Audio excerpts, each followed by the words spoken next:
శ్రీ గురుభ్యో నమః. హరి ఓం. సదాశివసమారంభాం శంకరాచార్య మధ్యమాం అస్మదాచార్య పర్యంతాం వందే గురు పరంపరాం. ఓం. ఇప్పుడు మనం కిందటి వారము 14వ శ్లోకంలో ప్రవేశించి కొంతవరకు చర్చ జరిగింది. ఇప్పుడు 12వ శ్లోకము 13, 14 ఒక్కసారి మనం రిపీట్ చేయండి. పంచీకృత మహాభూత సంభవం కర్మ సంచితం శరీరం సుఖ దుఃఖానాం భోగాయతనముచ్యతే.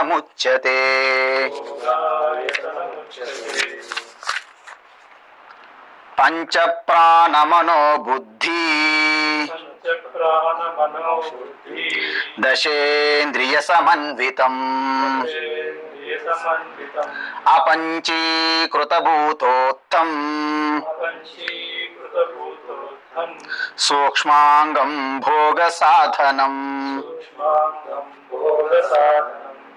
అనాద్య విద్యా నిర్వాచ్య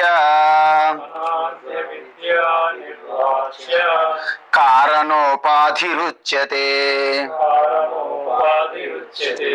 ఉపాధి త్రితయా ధన్యం ఆత్మానమవధారయేత్. ఇప్పుడు మనము 3 శరీరాలను చూసాం. కానీ మీకు విషయం గమనించాలి. మొట్టమొదటి జ్ఞానం ఏంటంటే మనకు 3 శరీరాలు ఉన్నాయా? మన 3 శరీరాలు ఉన్నాయా? ఒకటి ఉన్నది. ఇంతవరకు మనకేం తెలుస్తుంది? మనకి ఇంతవరకు ఏం తెలుసమ్మా? ఎన్ని శరీరాలు ఉన్నాయి మనకి? ఒకటే ఉందని తెలుసు. అంటే ప్రతి ఒక్కరికి నాకు ఒక శరీరం ఉందని తెలుసు, కానీ నా 3 శరీరం ఉన్నాయని ఎవరికైనా తెలుసా? ఎవరికీ తెలియదు. అంటే మనకు తెలియకుండానే మనకు ఒక శరీరం, స్థూలంగా ఉన్న శరీరంతో పాటు దాని వెనక ఒక 2 శరీరములు ఉన్నాయని ఒక గొప్ప జ్ఞానం మీ అందరు తెలిసిందా లేదా? మొట్టమొదటిగా మనకు 3 శరీరాలు ఉన్నాయని తెలిసింది. ఎప్పుడంటే ప్రతి ఒక్కరికి స్థూల శరీరం. అందుకే కృష్ణ భగవాన్ గీతలు ఏమన్నారు? ఇదం శరీరం కౌంతేయ.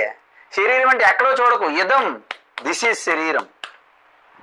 దిస్ ఈజ్ శరీరం. ఇదం, ఇదే శరీరం అండి బాబు. శరీరం అంటే ఎక్కడో చూడదు. అంటే ఏంటి? ఇదం శరీరం క్షేత్రం. ఇది ఒక మనం పంట పొలం లాంటి క్షేత్రం అన్నమాట.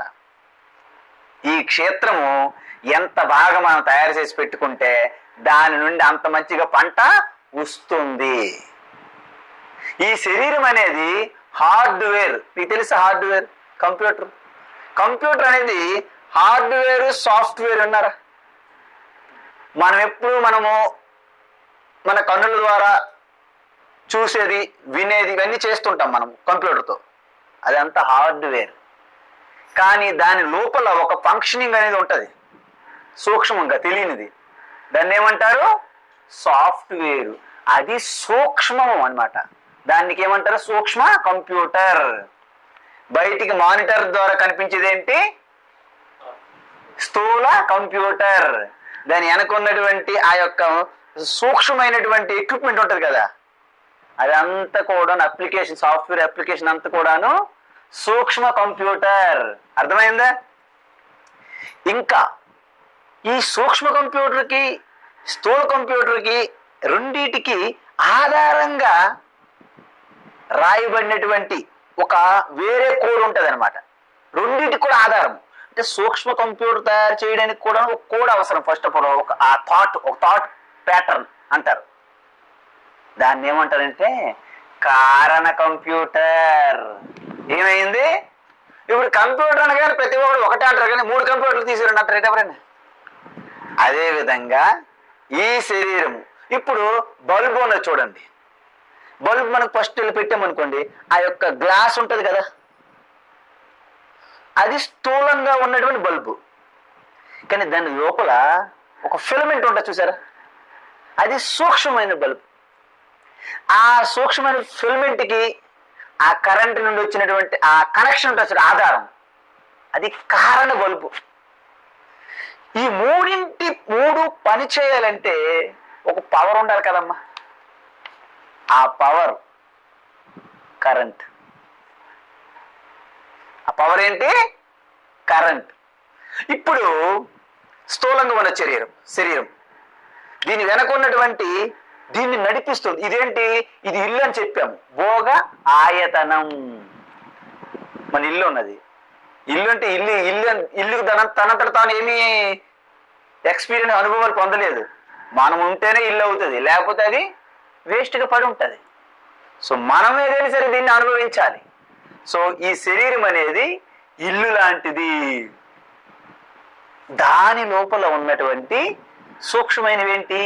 ఇంద్రియములు, మనస్సు, ఇవన్నీ ఈ శరీరాన్ని ఇల్లుగా ఆధారంగా చేసుకొని అనుభవిస్తున్నాయి అన్నమాట.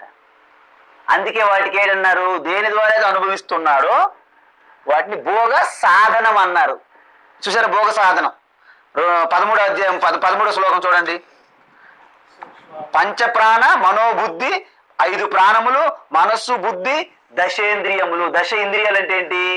5 కర్మేంద్రియములు, 5 జ్ఞానేంద్రియములు. ఇవన్నీ మీకు బాగా అలవాటు అయిందనుకుంటా ఈ యొక్క పరిభాష, ఈ పదజాలం ఏంటంటే వొకాబులరీ అంటారు. మనం ఏదైనా తెలుసుకోవాలనుకుంటే ఆ వొకాబులరీ మనకు కావాలి. లాయర్ దగ్గరికి వెళ్ళి ఆయన వాడుతున్నటువంటి మాటలు, పదాలు మీకు అర్థం కావు. డాక్టర్ గారి దగ్గరికి వెళ్తే ఆయన వాడుతున్న పదాలు మనకు అర్థం కావు. కంప్యూటర్ ఇంజనీర్ దగ్గరికి వెళ్ళి అనుకోండి, విండోస్ అంటాడు.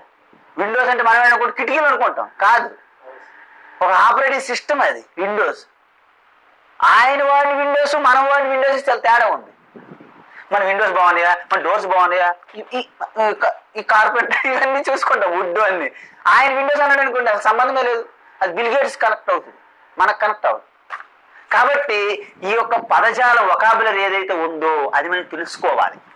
అందువలన పంచ ప్రాణములు, అసలు ప్రాణం. ఇప్పుడు ఇంకో ప్రశ్న వచ్చింది, ప్రాణం అంటే ప్రాణం వచ్చింది, ప్రాణం పోయింది, ఇవి అంటున్నా తప్ప ఇంకా ఇందులో 5 రకాల ప్రాణాలు ఉన్నాయని ఎవరికైనా తెలుసా? 5 రకాల ప్రాణాలు ఉన్నాయి. 5 రకాల ప్రాణములేంటి? ఒకటి, ఫస్ట్ ఆఫ్ ఆల్ మనము గాలి పీల్చుకుంటాం కదమ్మా. పీల్చుకునేటప్పుడు లోపలికి లాగుతున్నటువంటి, లోపలికి తీసుకెళ్తున్నటువంటి ఆ ప్రాణాన్ని ఏమంటారంటే అపానము. అపానం, ప్రాణ అపాన. మరి ఎప్పుడైతే ఈ ఆక్సిజన్ లోపల తీసుకొని ఆ యొక్క కార్బన్ డైఆక్సైడ్ లాంటి ఆ గ్యాసెస్ ఏవైతే ఉంటాయో బయట నెట్టుతుందన్నమాట, దాన్ని ప్రాణ అంటారు. ప్రాణ అంటారు. తరువాత ఏదైతే మొత్తం అంత శరీరం అంతా కూడాను వ్యాపించి ఆ యొక్క ఆక్సిజన్ని అన్ని అవయవాలు కూడాను ప్రసరింప చేయడానికి సహాయం అందిస్తుంది, బలవత్తర కర్మ. అది బలవత్తర కర్మ, వ్యాన అంటారు. మరి మనం తినే ఆహారము డైజెషన్ అవ్వాలి, నాభి దగ్గరుండి సమం చెయ్యాలి, దాన్ని సమాన అంటారు. మరి మనకి తుమ్ములు వస్తాయి, ఎక్కుళ్ళు వస్తుంటాయి, యానింగ్స్ వస్తుంటాయి, దగ్గు వస్తుంటుంది. మీరు చూసారా? వాంతులు చేయాలి. ఒక్కోసారి మనకి స్టమక్ అప్సెట్ అవుతుంటుంది. మీకు అప్పుడు వామిటింగ్ అయిపోతే ఎంత రిలాక్స్ అవుతారో. వామిటింగ్ అవ్వాలంటే ఉదాహరణ వాయువు రావాలి, ఉదాహరణ ప్రాణం కావాలి. ఆఖరికి మళ్ళీ ఈ శరీరం, ఈ ఇల్లు ఎలాగైతే మన పనికిరాదో, కొత్త ఇల్లు కోసం ప్రయత్నిస్తామో, ఈ శరీరం అనే ఇల్లు ఎలాగైతే పనికిరాదో కొత్త ఇల్లు కోసం ఎలా ప్రయత్నిస్తామో, ఈ పంచ ప్రాణాలన్నీ, ఈ ఇంద్రియములన్నీ కలెక్ట్ చేసుకొని, మనసు బుద్ధి అన్ని కలెక్ట్ చేసుకొని ఉదాహరణ ప్రాణవాయువు ద్వారా ఎజెక్ట్ బయటకు వచ్చేస్తాయి అన్నమాట. అందుకే మనిషి ప్రాణం విడిచిపెట్టిన అంటారు కదా. ఎలా పోతాడు ప్రాణము? కనుల ద్వారా కూడా పోవచ్చంట, చెవుల ద్వారా కూడా పోవచ్చంట. సూక్ష్మ ప్రాణం. అందుకే మన వాళ్ళు ఎవరైనా చనిపోతే పోయారు బాధపడడం ఏమి లేదు అక్కడ. ఎందుకంటే పోయేది కేవలము స్థూల శరీరమే పోతుంది, మీరెవ్వరూ పోవట్లేదు, మీరు సేఫ్గా ఉంటున్నారు.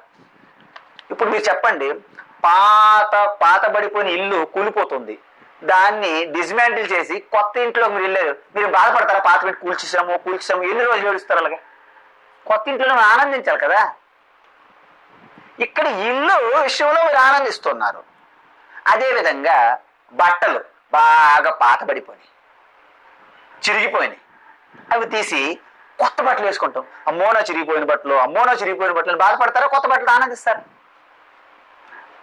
అలాంటిదే ఈ బకెట్ కూడాను, ఈ స్థూల శరీరం కూడాను మీకు ఈ యొక్క సూక్ష్మ శరీరం ద్వారా అనుభవించడానికి స్థూల శరీరము ఎప్పుడైతే ఇంకా సహకరించదో అప్పుడు ఈ పాడుపడిపోయినటువంటి బంగళా అయినటువంటి ఈ స్థూల శరీరాన్ని విడిచిపెట్టి కొత్త శరీరాన్ని నేను పొందాలి. ఎలా పొందాలి? ఇక్కడ ఉన్నటువంటి దీనికి అంటిపెట్టుకుని ఉన్నటువంటి ఇంద్రియములు అంటే ఇవి కాదండి. మీకు ఇంకొకటి తెలియాలి. ఈ కన్ను ఉంది కదా, చెవులు ఉంది కదా, నోరు ఉంది కదా, ముక్కు ఉంది కదా, చర్మం ఉంది కదా, ఇవన్నీ మనం ఇంద్రియం అనుకుంటున్నాము. ఇంద్రియములు కాదు. మరేంటి? ఇవి గోలకములు. స్థూలంగా మనకు కనిపించేవేంటి? గోలకములు. మరి వాటి వెనకుండి పనిచేస్తున్న సూక్ష్మమైనటువంటి శక్తికి ఇంద్రియం అని పేరు. అర్థమైందా? ఇంద్రియేణ దత్త ఇంద్రియం అంటే ఏంటి? పరమేశ్వరుడు యొక్క అనుగ్రహం ద్వారా వెనకుండి పనిచేస్తాయి అవి. కాబట్టి ఇక్కడ నేను ఒక చెవులు తీసుకున్నాను. చెవి మీ అందరికి కనిపిస్తుందా? దీన్ని గోలకం అంటారు. దీని వెనకున్నటువంటి ఒక ఎక్విప్మెంట్ ఉంది, దాన్ని ఇంద్రియం అంటారు. దాని వెనక ఒక దేవతా శక్తి ఉంది, అధిష్టాన దేవత అంటారు. అధిష్టాన దేవత ఉండాలి, ఇంద్రియం పని చేయాలి, గోలకం ఉండాలి. చూసారా? అందుకే చాలా మందికి గోలకం ఉంటుంది కానీ వినిపించదు. ఎందుకు? ఇంద్రియంలో ప్రాబ్లం అవుతుంది. అందుకే మిషన్ పెడతారు. అర్థమైందా? కాబట్టి ఇంకా ఆ దేవతా శక్తి కూడా అవ్యక్తులకు వెళ్ళిపోయింది అనుకోండి, మీరు ఎన్ని మిషన్లు పెట్టినా వినిపించదు. అర్థమవుతుందా? సో ఈ మూడు కనెక్షన్ అనమాట. ఆ అధిష్టాన దేవత వెనక ఒకటి ఉంది, మహాశక్తి. అదే ఆత్మ. ఓం.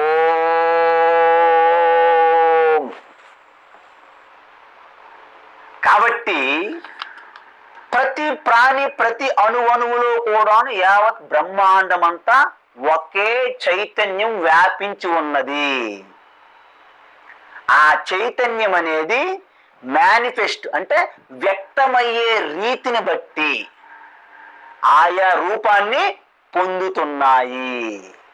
మీకు మొన్న ఇక్కడ చెప్పాం, చాలా స్పష్టంగా చెప్పాం. ఈ ఆత్మస్వరూపం నుండి, ఆత్మస్వరూపం కేవలము ఎటువంటి వ్యవహారానికి పనికిరాదు. దాని పేరేంటి? అవ్యవహార. ఆత్మ పేరేంటి? అవ్యవహార. Most useless thing in the world ఆత్మ. మోస్ట్ యూజ్లెస్ థింగ్ ఏంటి? ఆత్మ. అంటే అది అవ్యవహార. దానికి ఎటువంటి రూపము లేదు, రంగు లేదు, రుచి లేదు, శబ్దం లేదు, స్పర్శ లేదు, వాసన లేదు, ఆలోచన చేయలేదు, ఏమీ లేవు. మరి దానికి ఏంటి అవసరము? ప్రశాంతంగా ఏకమేవ అద్వితీయంగా ఉన్నటువంటి అసంగోయి అయం పురుష అంటారు అన్నమాట. అసంగ నిసంగ అయం పురుష. ఈ చైతన్య స్వరూపము అసంగ, అన్అటాచ్డ్, అన్టైంటెడ్. దానికి ఎప్పుడు మలినం అంటదు. అలాంటిది మాయ అనేది మూడు గుణములు ఉంటాయి చెప్పాను. సత్వగుణము, రజోగుణము, తమోగుణం. ఈ మూడు గుణములు ఉన్నటువంటి మాయ అనే ఒక శక్తి ఆత్మకు ఆవరించి ఉంది, పట్టుకొని ఉంది. అధిష్టానం ఆత్మయే దానికి అధిష్టానం ఇవ్వాలి. ఎందుకంటే దానికి స్థానం లేదు, స్వతంత్రత లేదు. ఇప్పుడు నేను ఇది లిఫ్ట్ చేస్తున్నాను కదా, లిఫ్ట్ చేశాను. ఇప్పుడు లిఫ్ట్ చేయడానికి చేతికి ఏం కావాలి? ఇప్పుడు నాకు చేతికి ఏం కావాలి? శక్తి కావాలి కదా. మీరందరూ చెప్పాలి, మీరందరూ కొంచెం బాగా తెలివైన వాళ్ళు, వివేక జ్ఞానం ఉన్నవారు. ఇప్పుడు చెయ్యి వేరు, చెయ్యికున్నటువంటి శక్తి రెండా ఒకటే? ఈ చేతి నుండి చేయకున్నటువంటి శక్తి తీసి వేరు చేయగలమా? అదేవిధంగా ఆత్మ యొక్క శక్తే మాయ. ఆత్మను వేరు చేసి ఉండదు, వేరుగా ఉండలేదు, దానికి స్థానం లేదు. ఎలాగైతే చేతి నుండి వేరు చేసి శక్తి ఎలాగైతే సెపరేట్ చేయలేమో, ఆత్మ నుండి ఓంకారమైనటువంటి ఆత్మ నుండి శక్తిని వేరు చేయలేరు. అందుకే అర్ధనారీశ్వరని ఫోటో చూసారా? సగం శివ సగం పార్వతి. దాని యొక్క అర్థం, అసలైన అర్థం ఏంటంటే ఇద్దరు సగం సగం ఉంటారని కాదు, సినిమాలో చూపెట్టినట్టు. రెండు ఎప్పుడు కలిసే ఉంటాయి, సెపరేట్ ఉండవు. జగత పితరవు వందే పార్వతీ పరమేశ్వరవు. మీకు విషయం తెలుసా? ఇంతకుముందు చెప్పినట్టు నాకు గుర్తు, చెప్పినవి చెప్తుంటాం, ఏం కాదు. కుమారస్వామి గణేష్ ఎవరు? ఇద్దరు బ్రదర్సేనా? ఇద్దరు బ్రదర్స్. వారిద్దరి మధ్య పోటీ అయినప్పుడు వారు ఏమంటారంటే, ఈ బ్రహ్మాండం అంతా, సంసారం అంతా 3 రౌండ్లు ఎవరైతే పరిక్రమ చేసి వస్తారో వారికి అగ్రపూజ, అగ్రతాంబూలం. మరి కుమారస్వామి అంటే ఆయన వాహనం ఏంటి? నెమలి, ఫాస్టెస్ట్ వాహనం అనమాట, గౌరవమంతుడిలాగా. వెంటనే హ్యాపీ ఫీల్ అయ్యాడు. ఎందుకంటే ఈ నెలగా కదలలేడు కదా, కొంచెం ఫ్యాటీ పర్సన్ కదా గణేష్ మహారాజ్. ఆయన వాహనం వల్ల ఎలుక, ఎంత పెద్ద ప్రాబ్లం. మౌస్ కదా, మౌస్ మీద ఆయన ఎప్పుడు వెళ్తాడండి బ్రహ్మాండం అంతా తిరిగి రావడానికి? అయితే ఆయన ఆలోచిస్తున్నాడు. ఎందుకంటే జ్ఞానానికి రూపం అన్నాడు గణేష్, శక్తికి రూపము కుమారస్వామి. మీకు అర్థం కావాలి, మీరు చూస్తున్నటువంటి రూపాలు నిజమనుకుంటున్నాం మనం. అసలైనటువంటి జ్ఞానం కానీ శక్తికి కానీ రూపాలు ఉంటాయా? కరెంట్కి ఏ రూపం చెప్పండి నాకు. కరెంట్ శక్తి ఏ రూపం? శక్తికి ఏ రూపం ఉంటాయి చెప్పండి. చెయ్యి యొక్క శక్తికి ఏ రూపం, వేరే రూపం ఉందా? అందువలన శక్తికి రూపం లేదు, కానీ శక్తికి రూపంగా భావిస్తే ఆయనే సుబ్రహ్మణ్య స్వామి, కుమారస్వామి. మరి జ్ఞానము బుద్ధికి ఏదైనా రూపం ఉంటుందా? లేదు. అదే గణేష్, వినాయక్. అందువలన శక్తి ఉన్నాడు ఏం చేస్తాడు? పని చేస్తాడండి. అందుకే ఏం చేశాడు? తిరగడానికి వెళ్ళాడు, రెడీ అయిపోయాడు. మరి బుద్ధి జ్ఞానం ఉన్నాడు ఏం చేస్తాడు? ఆలోచిస్తారండి. గణేష్ ఏం చేశాడు? ఆలోచించడం మొదలెట్టాడు. ఆలోచించాలా వద్దా? ఎందుకంటే ఆయన ధర్మం అది ఆలోచించడం. పని చేయడం గాబరలేదు ఆయనకి, ఆలోచించడం గాబర. కూర్చొని ఆలోచించాడు. ఏంటి? వాస్తవంగా నేను ఈ సంసారం అంతా, ఈ బ్రహ్మాండం అంతా తిరిగి రావడం అనేది అసాధ్యం, నా వల్ల కాదు. కానీ దీనికి ఇంకా వేరే మార్గం ఉండి తీరాలి. ఏంటి? యావత్తు సృష్టి అంతా కూడా ఎక్కడి నుండి వచ్చింది? పరమాత్మ అయినటువంటి శక్తి, మాయ, పరమాత్మ, ఈ రెండింటి నుంచి ఎక్కడ వచ్చిందమ్మా? సో ఈ సుబ్రహ్మణ్య స్వామి, కార్తికేయ ఇక్కడ నుండి, అంటే మాయా పరమాత్మ రెండు కలిసిన తర్వాత వచ్చినటువంటి సృష్టి ఏదైతే ఉందో, జగత్తు, విశ్వము, ఇదంతా జరుగుతాను మొదలెట్టాడు అన్నమాట కుమారస్వామి. మరి అంతటికీ కారణం ఎవరు? శివశక్తేగా. మూల కారణము శివశక్తేగా. గణేష్ ఏమనుకున్నాడంటే, వాళ్ళ కార్యం చుట్టూ తిరిగే కంటే కారణం చుట్టూ తిరిగితే అయిపోతుంది కదా పని. అందుకే ఎలుకపై కూర్చొని పూజ చేసి శివపార్వతులు చుట్టూ కూడా ప్రదక్షిణ చేశాడు 3 సార్లు. ఒకసారి కాదు, 3 సార్లు. ఈయన ఎలుకతో పాటు 3 సార్లు ప్రదక్షిణ చేసే సమయానికి కుమారస్వామి రాలేకపోయాడు. ఆయన నుంచి గొడవ పెట్టాడు, పంచాయతీ కూడా పెట్టాడు. మీరు సంసారం మొత్తం తిరిగి రమ్మన్నారు, కానీ ఇక్కడ అమ్మనాన్న చుట్టూ తిరిగితే పని అయిపోతాడు అన్నారు అనమాట. అప్పుడు అక్కడ వాదనలో ఏమైందంటే, బ్రహ్మాండం అంతా శివశక్తి యొక్క కార్యమేనా అన్న? శివశక్తి ఇస్తే మరి ఉండదు. ఇప్పుడు ఇక్కడ ఏమైంది? ఇప్పుడు ఈ శక్తి అనేది దీంట్లో లైన్ అయి ఉన్నది. సో శివశక్తి అయిపోయింది. సో శివశక్తి తీసేనుకోండి, ఈ ప్రపంచం అంతా ఏమైంది? మీరు స్వప్నంలో ఉన్నారు. స్వప్నంలో మీరు, మీ యొక్క నిద్రాశక్తి రెండు, ఇదిగో మీరంటే ఓము, మీ నిద్రాశక్తి కలిసి స్వప్నాన్ని సృష్టించారు. ఓకేనా? స్వప్నం నుండి మీరు ఒక్కసారి మేల్కొన్నారు అనుకుందాం. స్వప్న ప్రపంచం ఏమైంది? Gone. What happen? Gone. Gone is gone. Gone for good. Good cause ఏదో అయిపోయింది. అదేవిధంగా ఈ ప్రపంచం నుండి శివశక్తిని వేరు చేస్తే ప్రపంచం లేదు. అందువలన గణేష్ యొక్క ఆ జ్ఞాన శక్తికి ఎప్పుడు కూడాను అగ్రపూజ ఉంటుంది. అందుకే మనం ప్రతి పూజ చేసే ముందు ఎవరిని మనం ప్రార్థన చేస్తాం? శుక్లాంబరధరం విష్ణుం శశివర్ణం చతుర్భుజం అన్నరా? ఆ విధంగా గణానాం త్వా గణపతి కుంభవామయే కవిం కవీనా ఉపమస్రవస్తవం జ్యేష్ఠరాజం బ్రహ్మణస్పద ఆన శృణ్వన్నోతిభిస్సీద సాదనం శ్రీ మహాగణాధిపతయే నమః. గణేశుని ప్రార్థన చేయాల్సిందే. అర్థమైందా? కాబట్టి అదే అనమాట. కాబట్టి ఇక్కడ కూడాను ఏంటంటే ఈ సృష్టి అంతా కూడాను వచ్చింది. సో మాయలో ఉన్నటువంటి 3 గుణములు ఏవైతే ఉన్నాయో ఆ 3 గుణములు అనేవి 5 సూక్ష్మభూతములు ఇచ్చినాయి. 5 సూక్ష్మభూతములు ఇచ్చినాయి. ఏంటి? ఆకాశం, వాయువు, అగ్ని, నీరు, పృథ్వీ. ఈ మూడిట్లో కూడాను 3 గుణములు ఉన్నాయి. మీరు గుర్తుంచుకోవాలి. ఎందుకు? మాయ యొక్క కార్యాలు కాబట్టి. మాయ అనేది కాజ్, అంటే మాయ ఆత్మ 2 కలిసి ఉంటే అది కారణము. వాటి యొక్క కార్యాలు ప్రోడక్ట్స్ ఏంటి? సూక్ష్మమైనటువంటి 5 పంచభూతములు. మరి 5 పంచభూతములలో సూక్ష్మంగా ఉన్నటువంటి 3 గుణాలు ఉన్నాయి కదా. ప్రతి సూక్ష్మభూతము యొక్క ఒక సత్వగుణం అంశం నుండి ఒక్కొక్క ఇంద్రియం వచ్చింది. ఆకాశం అనే సూక్ష్మమైనటువంటి సత్వగుణ అంశం నుండి శబ్దం, శ్రోత్రింద్రియం, వినికిడి శక్తి ఉన్నటువంటి ఇంద్రియము వచ్చింది.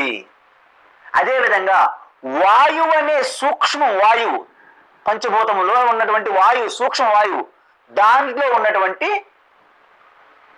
సత్వగుణ అంశం నుండి స్పర్శేంద్రియము, త్వగేంద్రియం అంటారు, చర్మం, స్పర్శ. అదేవిధంగా సూక్ష్మమైనటువంటి అగ్నిభూతము నుండి సాత్విక అంశం నుండి ఏంటి? రూపం, అంటే చక్షురింద్రియం. అదేవిధంగా జలము, సూక్ష్మమైనటువంటి జలం భూతము నుండి సాత్విక అంశం నుండి రసనం, టేస్ట్. అదేవిధంగా ఈ స్థూలంగా ఉన్న భూమి కాదండి, ఇది స్థూలంగా ఉంది భూమి. దీని వెనక సూక్ష్మమైనటువంటి భూమి ఉంది, పృథివీ. దాని యొక్క సత్వగుణ అంశం నుండి గంధం, వాసన. చూసారా? మనకి మీకు ఏ వస్తువు అయినా సరే ప్రపంచంలో వాసన వస్తుంది అంటే అది భూమి ధర్మం అనుకోవాలి. మీరు లడ్డు అవని, ఫ్రాగ్రెంట్ అయినటువంటి ఒక మనకి ఉంటాయి కదా ఫ్రాగ్రెన్స్ వాసనలు, అగరబత్తులు కానీ, చందనం కానీ, ఏ వాసన వచ్చినప్పటికీ అది భూమి తత్వమే. ఏదైనా అవ్వచ్చు. అయితే మీకు డౌట్ అవ్వచ్చు, ఇంతకీ ఇవన్నీ ఎక్కడ ఉన్నాయి స్వామి, ఎక్కడి నుంచి చెప్తున్నారు, మీకు ఎక్కడ అథారిటీ, మీకు సోర్స్ ఏంటి, ఎవరు చెప్పారు, ఎవరు చెప్తే మాకు చెప్పేస్తున్నారా? అది కాదు. ఇది సాక్షాత్తు ఈశ్వరుడి నుండి వచ్చినటువంటి అపౌరుషేయమైనటువంటి వేదముల్లో ఉన్నటువంటి బ్రహ్మ విద్యా తత్వమైనటువంటి ఉపనిషత్తు, చాందోగ్య ఉపనిషత్తులు చెప్పారు. అన్నమయం ఈ సౌమ్య మనః, ఆపోమయ ప్రాణ, తేజోమయ వాక్ అన్నారు. అంటే ఏంటి? అన్నమయం ఈ సౌమ్య మనః. అన్నమయం ఏంటి? మీరు భోజనం చేస్తారు కదా, భోజనం చేస్తే దాంట్లో 3 రకాలు ఉంటాయి అంతే. స్థూలంగా ఉంటే మనకి ఫికిల్ మ్యాటర్, మల విసర్జన అయిపోతుంది. దాంట్లో మధ్యస్థమైనది మాంసంగా తయారవుతుంది. స్థూలమైనది మనసుకి వెళ్ళి యాడ్ అవుతుంటది, వృద్ధి చెందుతుంది మనసుకి. అందుకే ఎలాంటి ఆహారాలు తింటుంటే అలాంటి భావనలు మారుతుంటాయి వాళ్ళకి. జీవరాశులకి హింస చేసి నాన్ వెజిటేరియన్ తినే వాళ్ళకి ఎప్పుడు కూడాను ఆ ఆసురి, ఆ రాక్షసమైనటువంటి భావజాలము, అలాంటి ఆలోచనలు, అలాంటి భావనలు వస్తాయి. ఎందుకు? ఆ పదార్థాల ఆహారంలో ఉన్నటువంటి సూక్ష్మమైనటువంటి అంశ మీ మనసుకి వెళ్ళి యాడ్ అవుతుంది. అందుకే మీరు ఎప్పుడు కూడా సాత్వికంగా ఉన్నటువంటి శాకాహారం, వెజిటేరియన్ తినమని చెప్పారు. ఎందుకు? ఉపనిషత్తు బ్రహ్మ విద్యలో ఋషులు దర్శించారు అది కూడా. తస్మాద్వా ఏతస్మాత్ ఆత్మన ఆకాశ సంభూత, ఆకాశాద్వాయు, వాయోరగ్ని, అగ్నేరాప, అద్య పృథివీ, పృథివ్యాం ఓషధయ. భూమి నుండి ఓషధయలు వచ్చినాయి అన్నారు, కానీ భూమి నుండి మేక, గొర్రె, కోడి వచ్చింది కోసుకొని తినండి అనలేదు. మీరు గమనించాలి, ఇక్కడ మీరందరూ గమనించాలి. పృథివ్యాం ఓషధయ, ఓషధేభ్యో అన్నం అన్నం అన్నరసాత్ పురుష. అన్నరసం అంటే ఈ యొక్క మనం తీసుకున్న ఆహారం నుండి పురుష వస్తుంది. అన్నం నుండి అక్కడ పురుష వస్తుంది. మేము వండాం అన్నము, కుండలో అన్నం ఉంది, పురుషులు రావట్లేదు అని మీరు అడగాలి. అమ్మా డైరెక్ట్గా అన్నం పెడితే పురుషులు రారు. ఆ అన్నము తిని మన తండ్రి గారు మన ఫాదర్ ఎవరున్నారో అన్నం భుజించిన తరువాత వారిలో సప్త ధాతువులుగా మారిన తరువాత వీరి శక్తిగా ఆఖరికి వృద్ధి చెందిన తరువాత తల్లి గర్భంలో బీజం ప్రవేశింపు చేసిన తరువాత అండోత్పత్తిగా శుక్రము శోణితము కలిసిన తరువాత 9 మాసములకి బిడ్డ లోపల పెరిగిన తర్వాత చూసారు ఎలాగొచ్చింది, ఎక్కడి నుంచి వచ్చింది అంటే సాక్షాత్ పరమాత్మ నుండి మాయ సహాయంతో సూక్ష్మమైన ఆకాశాన్ని సృష్టించాడు. ఫస్ట్ పరమాత్మ మాయ సహాయంతో ఆకాశం నుండి వాయుమల సృష్టి జరిగింది, సూక్ష్మ వాయువు. పరమాత్మ మాయ ద్వారా ఆకాశం ద్వారా వాయువు ద్వారా అగ్ని పుట్టింది.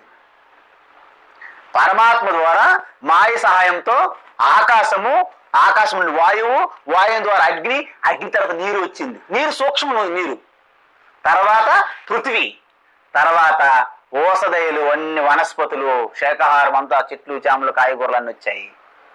వాటి రసము ద్వారా పురుష అనేది ఉత్పత్తి జరిగింది. ఈ విధంగా చెప్పారు. అందుకే స్థూల శరీరానికి ఏమంటారు?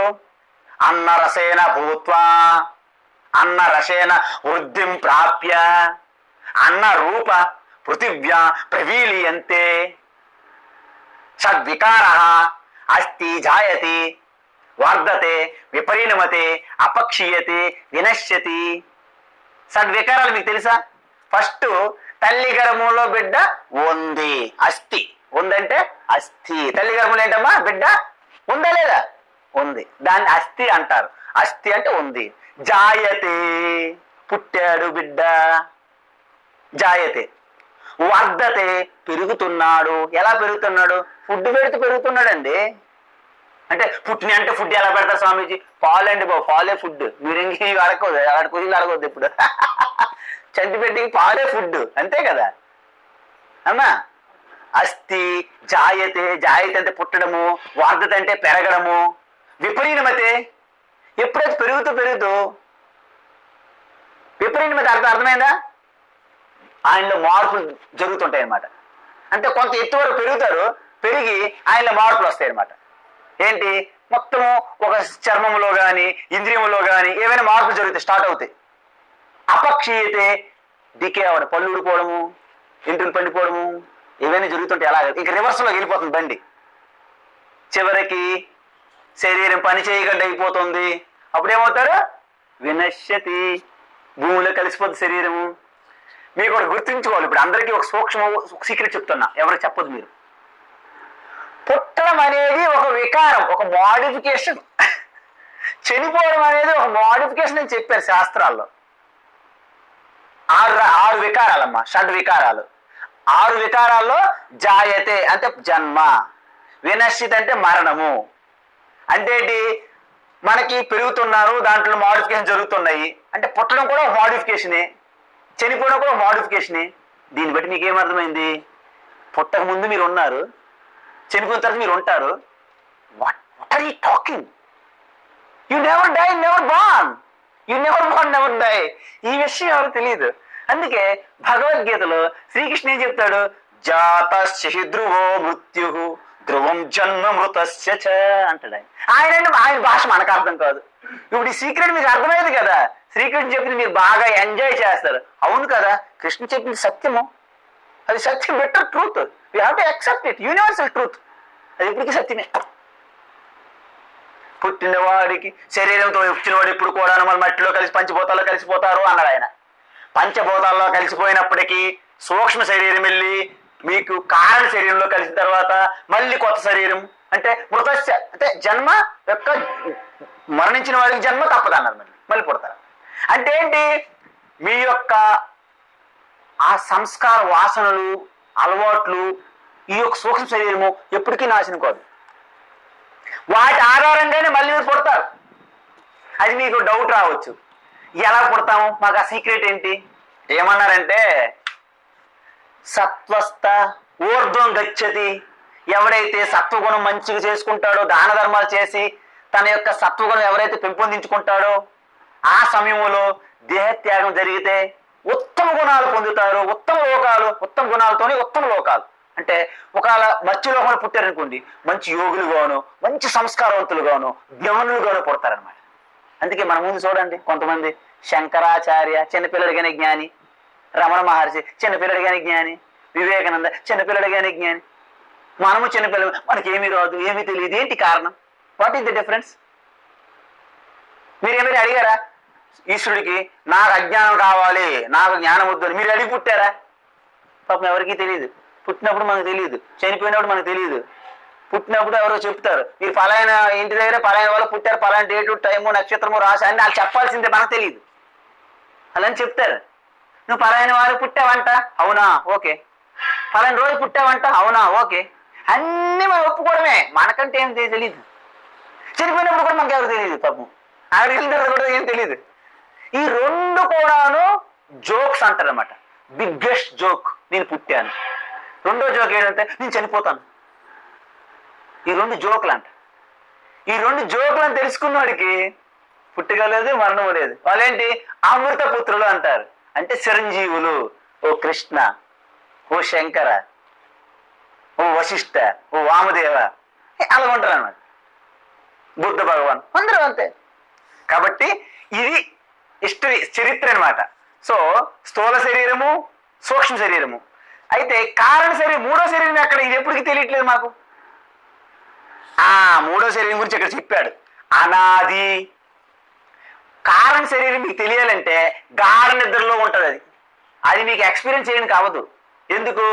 ఎప్పుడైతే స్వప్నంలో మీకు సూక్ష్మ శరీరం పనిచేస్తుంది బాగా. ఇప్పుడు కూడా సూక్ష్మ శరీరం వల్ల మనం చూస్తున్నాం. కానీ స్వప్నంలో స్థూల శరీరం మనకు అంటిపెట్టి ఉంటుంది. మరి స్థూల శరీరంతో సంబంధం లేదు. కేవలం ఇంద్రియములు మనసుతో పనిచేస్తాయి. ఇంద్రియములు ఏమవుతాయి? అవి స్టాప్ అయిపోతాయి స్వప్నంలో. అప్పుడు మనసు ఏం చేస్తుంది? ఓనుగా స్వప్నానికి అవసరమైన ఇంద్రియాలను అవే క్రియేట్ చేసుకుంటుంది. ఈ ఇంద్రియాలతో పనిచేయదు. ఇప్పుడు స్పెట్స్ పెట్టుకుంటాను నేను, పడుకున్నటువంటి స్పెట్స్ తీసేస్తా. స్వప్నంలో నాకు స్పెట్స్ వేరే స్వప్న స్పెట్స్ ఉంటాయి. ఈ స్పెట్స్ కాదు, ఈయన పక్కన పెట్టేసాడు. అంటే ఏంటి? స్వప్నంలో కేవలం మనసు ఒక్కటే పని చేస్తుంది, ఇంద్రియములు లేవు. గాఢ నిద్రలోకి వెళ్ళేటప్పుడు ఇవి కూడా మూసుకుంటాయి, మడత పెట్టేస్తాయి. అప్పుడేంటి? కేవలము రెండు ఉంటాయి. అంత చీకటమయం, అజ్ఞానం. కానీ అజ్ఞానంతో పాటు మీకు ఆనందం వస్తుంది, గుర్తుందా? గాఢ నిద్ర బాగా నిద్ర పట్టి లేచిన తర్వాత మనకి ఏం అనుభూతికి వస్తుంది? ఏమో అనుభూతి వస్తుంది? అది నేను అడుగుతున్నా. అమ్మయ్యా ఎంత బాగా, హై స్లాఫ్ట్ లైక్ లాగా వుడ్ అంటారు అనమాట. స్లాఫ్ట్ లైక్ లాగా వుడ్ అంటే అది ఏంటో నాకు ఏమి తెలియదు, కానీ రాయిలా కర్రలా పడుకుపోయాను, హ్యాపీ నిద్రపడింది అంటారు. ఈ హ్యాపీకి ఎందుకంటే అలసిపోయి సొలసిపోయి అలసిపోయి నిద్రపడిన తర్వాత ఐఎమ్ టుడే లైక్ డాక్టైల్డ్ అంటారేమో. అంటే ఏంటి? కంప్లీట్లీ డెడ్, అలసిపోయారు మొత్తం, డాక్టైల్డ్. పడుకున్న తర్వాత ఎక్కడి నుంచి రికవరీ శక్తి వస్తుందో, ఆనందం వస్తుంది చెప్పండి? ఎందుకంటే ఇది వాసనలు, ఇదే గాఢ నిద్ర స్థితి. దీంట్లో మీకు ఆత్మ ప్లస్ ఈ యొక్క గుణాలన్నీ మిక్స్ అయి ఉన్నాయి. ఇందులో రెండు ఉన్నాయి. ఒకటి అజ్ఞానము, రెండు ఆనందము. ఆనందం అనేది మీ యొక్క ఒరిజినల్ స్వరూపం, అజ్ఞానం అనేది భ్రమ. కానీ మనమేమనుకుంటాము? నాకేమి తెలియలేదు అంటాము. అజ్ఞానం. ఆనందం నిద్రపోయాను అన్నాను, మీ స్వరూపం. అజ్ఞానము ప్లస్ ఆనందం ఉన్నాయి రెండు. ఎక్కడ? గాఢ నిద్రలో. కానీ మనమేమనుకుంటాము? పలాయన విషయం మీకేమో తెలుసా? మీకు తెలియదు, మీరు అజ్ఞానం, కోపం అయిపోతుంది.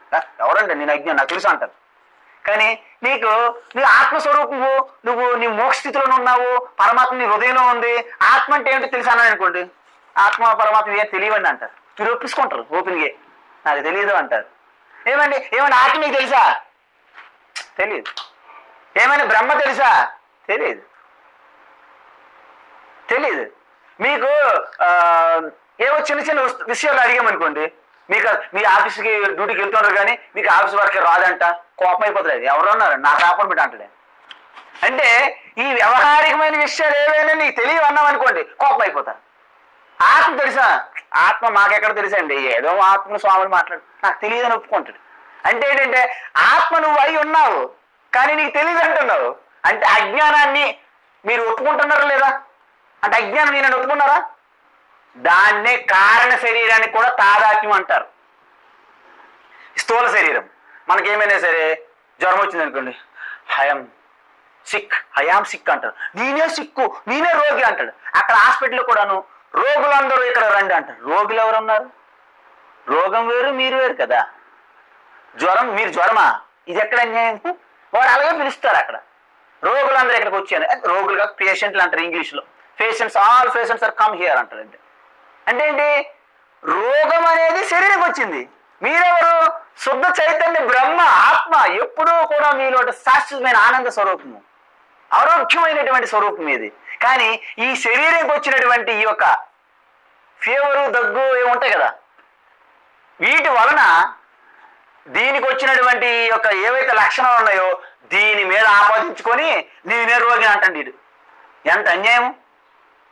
కాబట్టి ఇది ఒక పెద్ద మనం చేస్తున్నటువంటి ఘోరమైనటువంటి తప్పిదం. ఏంటది? ఘోరమైనటువంటి అపరాధం అంటారు. సంస్కృతంలో అపరాధం అంటారు, అంతే మన హిందీలో కూడాను. భూల్ హే, భూల్ అంటే చిన్న తప్పు అని అర్థం. అపరాధ హే ఇది బడా, చాలా పెద్ద నేరం. అంటే తెలిసి కూడాను పెద్ద తప్పులు చేయడానికి అపరాధం అంటారు. మానవ సహజం, చిన్న చిన్న తప్పులు వస్తాయి, వాటి భూల్ అంటారు. क्षमा कीजिए महाराज जी, थोड़ा भूल हो गया, క్షమా కీజియే थोड़ा भूल हो गया అంటే మమ్మల్ని క్షమించండి, చిన్న తప్పు జరిగిపోయింది. దానికి అందరూ క్షమిస్తారు. మీరు అంటే ప్రీ ప్లాన్డ్ మర్డర్ అని విన్నారు ఎవరైనా? ప్రీ ప్లాన్డ్ మర్డర్ అంటే అది తప్పు కాదండి బాబు, అది అపరాధం. తెలిసే చేస్తున్నారు వాళ్ళు. డైరెక్ట్ అమ్మగారు వెళ్ళిపోతారు, అమ్మగారికి ఫాలో అవుతారు. ఏంటి? చైన్ కట్ చేసేదండి, అది తప్పు, అది అపరాధం అండి బాబు, అదేం తప్పు.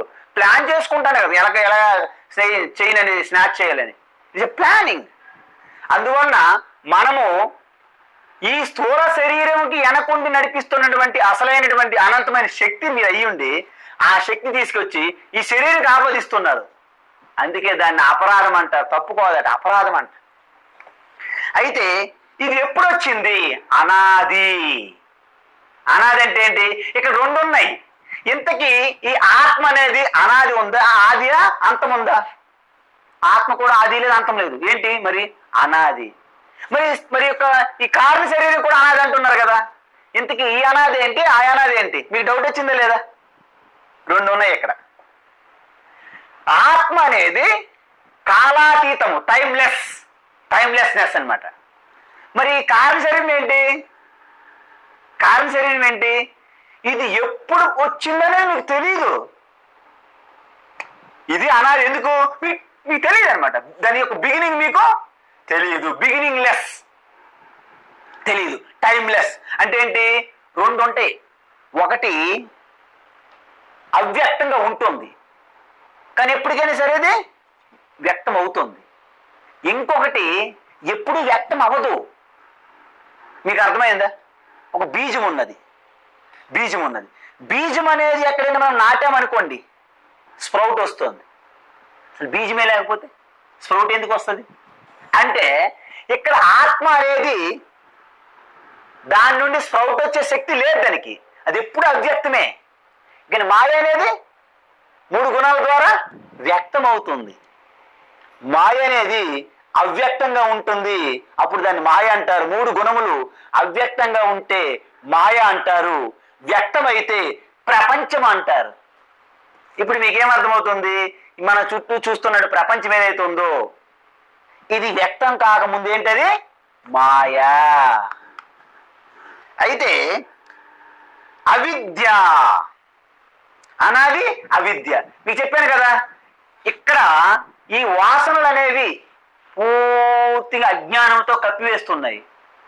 అందుకే దాని యొక్క జ్ఞాన స్వరూపం మనకి అసలైనటువంటి ఈ యొక్క ఆత్మ స్వరూప జ్ఞానము మనకు తెలియనివి కూడా కప్పేస్తుంది కదా. అందువల్ల ఇదంతా కూడాను అంధకారంగా ఉన్నటువంటి అవిద్యా స్వరూపము, మూల అవిద్య అంటారు. అంటే మూల కారణం అనమాట. ఎంత మూల కారణం అవిద్య ఉంటేనే ప్రపంచాన్ని సృష్టించడానికి ఆధారం అవుతుంది. మనందరికీ ఉంటుంది అవిద్య. దాన్ని తులా విద్య లేదా వ్యక్తిగత వెష్టి అవిద్య అంటారు. దాన్ని నిద్రాశక్తి అని కూడా అంటారు. సో నిద్రాశక్తి, మన నిద్రాశక్తి విత్ దిస్ ఆత్మ మనం స్వప్నాన్ని క్రియేట్ చేయగలుగుతున్నాం. మనం కూడా సృష్టికర్తలమే, మనం కూడా సృష్టికర్తలు సమానము. ఎందుకు?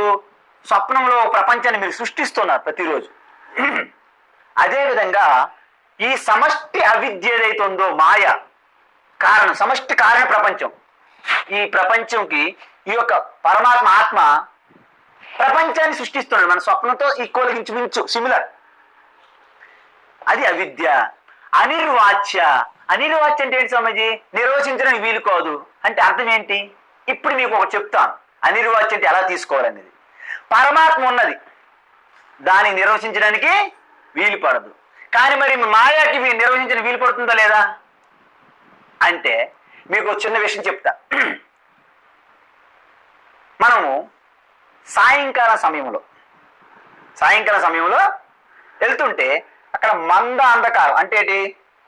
పూర్తిగా గాఢాంధకారం, చీకటి కాదు, అలాగని వెలుతురు లేదు. అక్కడ ఒక త్రాడు పడి ఉన్నది. అయితే మీరు వెలుతురు సరిగా లేదు కారణంగా పామును చూశారన్నమాట. అక్కడ ఏం చూశారు? పాము ఎక్కడ చూశారు? చెట్టు మీద చూసారా, మేడ మీద చూసారా, తాడు పైన చూస్తున్నారా? ఇప్పుడు నాకు చెప్పాలి మీరు. ఇప్పుడు అనిర్వచనీయం అంటే అనేది మీకు చూపెడుతున్న ప్రాక్టికల్ ల్యాబ్ లాగా. ఎందుకంటే చెప్పడము ఒక శ్లోకం చదివేసి దానికి అర్థం చెప్పి తెలిపితే 5-6 శ్లోకాలు చెప్పేస్తాను రోజుకి. అది కాదు, మీకు ప్రతి ఒక్కరికి ప్రాక్టికల్ గా తెలియజేయాలని నా యొక్క ఉద్దేశం, నా ఇంటెన్షన్. అంటే నా యొక్క హృదయంలో బాధ అదనమాట. దీన్ని న్యాయం చేయగలుగుతామా లేదనేది. అయితే ఇప్పుడు అక్కడ పాముని చూశారు కదా, ఒకసారి టార్చ్ లైట్ వేసామనుకోండి, అక్కడేముంటది? పాము లేదు, తాడు ఉంది. ఇంతకీ పాము లేదు కదా. ఇంతకీ పాము లేనప్పుడు దాన్ని నిజమైన పాము అంటామా లేదా? అనము. అంటే అర్థమైందా? ఇంతకుముందు మేము పాము చూసామా లేదా? అయితే ఇంతకీ పాము ఉందా లేదా చెప్పండి మీరు నాకు. పాము ఉందా లేదా ఇప్పుడు చెప్పండి. ఎప్పుడు పాము లేదు?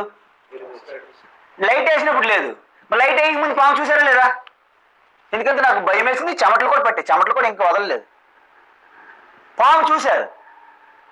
పాము లేదంటే పాము చూశాను, బట్ లైట్ వేసినప్పుడు పాము లేదు. చూసారా? అంటే ఆ పాముకి ఉందని మీరు చెప్పగలరా? పాము పూర్తిగా లేదని చెప్పగలరా? చూసారా? ఇది అసలైనటువంటి ఆత్మస్వరూప తత్వానికి మూలం అన్నమాట. శంకరాచార్య అన్నారు దీనికి అధ్యాస అన్నారు.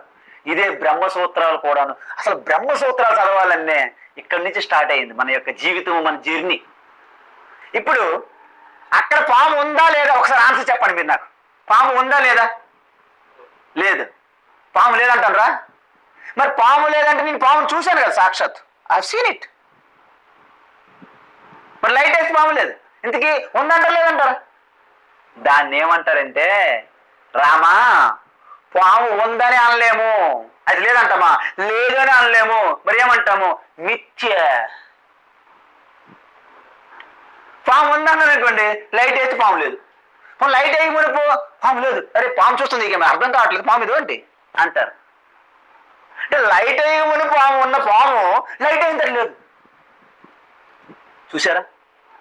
అంటే పాము ఉందని చెప్పలేము, లేదని చెప్పలేము. అందుకే విదిత అవిదితాభ్యాం సత్ అసదాభ్యాం విలక్షణ. అంటే అది ఉందని చెప్పలేము, లేదని చెప్పలేము, రెండింటికి మధ్యన ఉంది, దాన్ని మిథ్య అంటారు. మరి అక్కడ తాడు ఉంది కదా, పాము ఉన్నప్పుడు కూడా తాడు ఉందా లేదా చెప్పండి మీరు. పాము చూస్తున్నాను, పాము చూస్తున్నప్పుడు అక్కడ తాడు ఆధారంగా పాము కనిపించిందా, లేకపోతే ఒక పెద్ద బకెట్ ఉంటే బకెట్ లాగా పాము కనిపించిందా? తాడు మీరు చూడలేదు, కానీ తాడు ఉంది, తాడు రూపంగా పాము కనిపించింది. అంటే పాముని చూస్తున్నప్పుడు కూడా అక్కడ ఏముంది? నిజంగా తాడే. లైట్ అయినప్పుడు అక్కడ ఏముంది? నిజంగా తాడు సత్యము, పాము మిథ్య. ఇది శంకరాచార్య చెప్పినటువంటి సిద్ధాంతం. అర్థమైందమ్మా? అంటే ఇప్పుడు ఇది ఓం కదా, ఓం కదా, ఇదే ఎప్పుడు సృష్టి అంతా ఒక ఓం ఒక్కటే ఉంది, ఒక చైతన్యమే. దానికి పూర్తిగా తమో గుణం డామినేట్ అయితే జడ ప్రపంచంగా కనిపిస్తున్నది. సత్వగుణము రజోగుణము తమో గుణం మిక్సర్ అయితే ప్రాణులు ఉద్భవిస్తున్నాయి. పూర్తిగా సత్వగుణ సంపన్నం అయితే దేవతలు యోగులు ఋషులుగా మీరే మారుతారు. ఎందుకు? సత్వగుణం పెంచుకుంటూ పోతున్నారు పైకి. కాబట్టి ఈ మూడింట్లో అంటే జడ పదార్థాల్లోనూ, వృక్షాల్లోనూ, కీటకాల్లోనూ, పక్షుల్లోనూ, మృగాల్లోనూ, మనుషుల్లోనూ, దేవతల్లోనూ అన్నిటిలో కూడాను సమానంగా ఏది ఉంది? ఓం. అర్థమైందా? ఓం ఉండగా ఈ ఓం పైన ఓం అనేది తాడుగా మీరు భావించారు. తాడు స్థానంలో ఓం పెట్టుకోండి. పరమాత్మ ఆత్మ. ఆత్మ ఏ స్థానంలో మీరు ఊహించాలి? తాడు స్థానంలో. కానీ ఆత్మ మనకు కనిపించడం లేదు కదా. మా పొరుగోలు పెడుతున్న బాధ మనకు కనిపిస్తుంది చాలా స్పష్టంగా. Neighbours are giving lot of troubles. Or కోడలకి పెద్ద ట్రబుల్ ఎవరిస్తుంటారు? అత్తగారు. అత్తగారికి ఎవరు ఇబ్బంది పెడుతుంటారు? కోడలు. Something neighbours. లేకపోతే ఆఫీసులో పనిచేస్తున్నటువంటి ఎంప్లాయీకి boss is the big problem. Boss is the big problem. కాబట్టి అసలైనటువంటి సత్యము ఉంటే దానిపైన మనకి ఏం కనిపిస్తుంది? ఈ సంసారము, బంధాలు, ఫ్రెండ్స్, రిలేటివ్స్, తల్లిదండ్రులు, భార్య, బిడ్డలు, ఎంప్లాయీస్ అన్ని సకలం అంతా కూడా దేని మీద కనిపిస్తున్నది? దీనిపైన. మరి మీరు ఈ సంసార గొడవలు, ఫైటింగ్లు, రాజకీయాలు, మొత్తం సినిమా ఫీల్డ్, రకరకాల కుట్రలు, కుతంత్రాలు, వంచన, దగ, మోసము, మాటల గారిడి, పందిని నంది, నందిని పంది చేసే ఈ రకరకాల తెలివితేటలు, షేర్ మార్కెట్లు, జూదము, మొత్తం అంతా కూడాను ఆన్లైన్ గేమ్స్ అన్ని కూడా ఇవన్నీ మనం చూస్తున్నాం కదా. దీని వెనక కింద ఏమున్నది? ఆత్మ. ఇది చూస్తున్నప్పుడు కూడా ఆత్మే ఉన్నది. ఇవన్నీ ఫోల్డ్ చేసినప్పుడు కూడా ఆత్మే ఉన్నది. ఇది వస్తుంది, పోతుంది. పాము కనిపిస్తుంది, లైట్ వేసినప్పుడు పోతుంది. పాము కనిపించింది, లైట్ వేసినప్పుడు పోయింది. దాన్ని ఏమన్నాం మనము? మిథ్య. అందుకే ఒరిజినల్ గా గాడి నిద్రలోనే ప్రపంచం అంతా మార్పు పెట్టేస్తున్నాం మనం. ఇక ఇది దాటి దాంట్లోకి వెళ్తే ప్రపంచం ఏమని చెప్పండి. అందుకే దీన్ని స్పష్టంగా మిథ్య. బ్రహ్మ సత్యం జగన్ మిథ్య, జీవో బ్రహ్మైవ నాపరః. అందుకే శంకరాచార్య అన్ని తత్వాలు చెప్పిన తర్వాత శంకరాచార్యకి వాళ్ళు అడిగారట, ఇన్ని గ్రంథాలు రాశారు, ఇంత పని పాట లేకుండా మొత్తము భారతదేశం అంతా మీరు తిరిగి తిరిగి ఎన్నో వ్యాఖ్యానాలు, శాస్త్రాలు ఎలా అర్థం చేసుకోవాలి అంత కూడాను మన అరచేతిలో ఆమలకవత్. ఆమలకం తెలుసు? ఆమ్లా ఫ్రూట్. ఆమ్లా చేతి మీద పెడితే అంత స్పష్టంగా ఉంటుంది. మనకి చేతి పైన అరచేతిలో మీరేమైనా ఆమ్లా గూస్బెర్రీ పెట్టారనుకోండి, మీకు ఏమైనా డౌటా? ఇదేమైనా పనసపండా, దోసపండా, మ్యాంగోనా? ఏమైనా డౌట్ ఉంటుందా మీకు? స్పష్టంగా తెలీదా ఇది ఆమ్లా అని? తెలియదమ్మా మీకు? అంత స్పష్టంగా తెలిసే విధంగా శంకరాచార్య మనకి తత్వాన్ని మనకి రాసిచ్చారు. అయితే మీలాంటి వాళ్ళు ఎవరో పెద్దవాళ్ళు ఒకరు అడిగారు, మహారాజా ఆచార్య మీరు ఇన్ని శాస్త్రాలు చెప్పారు కదా, వాటి యొక్క తత్వం సారం చెప్పండి అన్నారట. ఒక్క శ్లోకంలో చెప్పండి అన్నారు. శంకరాచార్య అన్నారంట, శ్లోకం కూడా అక్కర్లేదు, అర్ధ శ్లోకం అంటే శ్లోకంలో సగం. ఇప్పుడు మనం చదివిన ఒక శ్లోకం కదా, అందులో ఒక భాగం అర్ధ శ్లోకం. శ్లోకార్థేన ప్రవక్ష్యామి యదుక్తం గ్రంథ కోటిభిః. కోటి గ్రంథాలు చెప్పే సారము ఒక అర్ధ శ్లోకములు, ఒక సగం శ్లోకంలో చెప్తాను అన్నారట. ఏంటి చెప్పండి గాబర మనకు కదా. బ్రహ్మ సత్యం జగన్ మిథ్య, జీవో బ్రహ్మైవ నాపరః. ఈ బ్రహ్మ ఆత్మ పరమాత్మ అనేది ప్రతి ప్రాణిలోనూ చైతన్య స్ఫురణగా ఉన్నది, ప్రజ్ఞగా ఉన్నది, తెలివిగా ఉన్నది, ఇంటెలిజెన్స్. ఆ గుండె, మనం గుండె హార్ట్ లబ్డబ్ కుడుతుందంటే ఎవరు పంపింగ్ చేస్తున్నారు రోజు మీ గుండెకి? You are not aware of it. It will happening. That intelligence. ఈ ఇంటెలిజెన్సే మీ గుండె కొట్టుకోవడానికి అవసరం. దాన్ని ఇంటెలిజెన్స్ అంటారు. ఇంటెలెక్ట్ వేరు, మళ్ళీ ఎక్కడ ఉంటుంది? మాస్టర్, మేనేజర్ ఎక్కడ ఉంటాడు? అందువలన బుద్ధి, మనసు అన్ని కూడాను, హృదయం అనేది ఇల్లు. మరి ఆఫీస్కి వెళ్తే ఎక్కడికి వెళ్తాయి? అవేమో నాడుల ద్వారా ఇక్కడికి వెళ్ళి పని చేస్తాయి అన్నమాట. ఆలోచించడము, ఫీల్ అవ్వడము, సుఖ దుఃఖాలు అనుభవించడం అన్ని కూడాను. ఇది ఆఫీస్, ఇది హౌస్. అందుకే ప్రేమ అనేది ఇక్కడ ఉంటుంది. నేను అది చేశాను, ఇది చేశాను, నా జ్ఞానం, నా తెలివితేటలు, నా స్కిల్, నా వర్క్ అన్నీ ఇక్కడ ఉంటాయి. దాన్ని విడిచిపెట్టి ప్రేమలో మీరు లయమైతే, హృదయస్థములో మీరు లయమైతే, అప్పుడు మీ యొక్క ఆత్మ సాక్షాత్కారము, ఆ ఆత్మ సాక్షాత్కారమే ఈశ్వర సాక్షాత్కారం. ఇంతకీ ఆ ఈశ్వరు ఎలా ఉంటుంది అని అడిగారు. అడిగితే ఎప్పుడైతే ఒక ఉప్పు బొమ్మ సముద్రం లోతు తెలుసుకోనికనే వెళ్తూ సముద్రంలో ఎలాగైతే కలిసిపోయిందో, సముద్రంలో తెలియకుండా సముద్రం ఎలాగైపోయిందో, నదులన్నీ కూడాను సముద్రంలో ప్రయాణించి సముద్రంలో ఎలాగైతే కలిసిపోయాయో, యదా నద్యస్ చందయంతే సముద్రే అస్తం గచ్చంతి నామ రూపే విహాయ తథా విద్వాన్ నామ రూపే విహాయ పరాత్పరం పురుషముపైతి దివ్యం అన్నారు ఉపనిషత్తుల్లో. ఎలాగైతే నదులన్నీ అలాగా గంగ, యమున, గోదావరి, కృష్ణ ఇవన్నీ నదులు కూడాను సముద్రంలో కలిసిపోయి నా గంగా లేదు, గోదావరి లేదు, పేర్లన్నీ పోయినాయి లేదా, లాస్ట్కి ఏమైనాయి? సముద్రం అయినాయి.